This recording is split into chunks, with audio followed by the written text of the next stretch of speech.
Is your Cadillac XT5 ignoring your iPhone when you plug it in for CarPlay? Statistically, most connectivity issues are resolved without needing a dealer visit. Let us walk through the diagnostic steps to get you reconnected.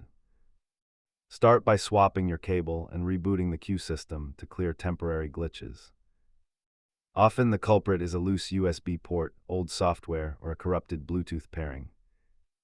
If simple steps fail, try resetting your network settings or updating your vehicle firmware. Try these DIY fixes before heading to the dealer for a potential hardware inspection. Most issues vanish just by using a high-quality, certified data cable.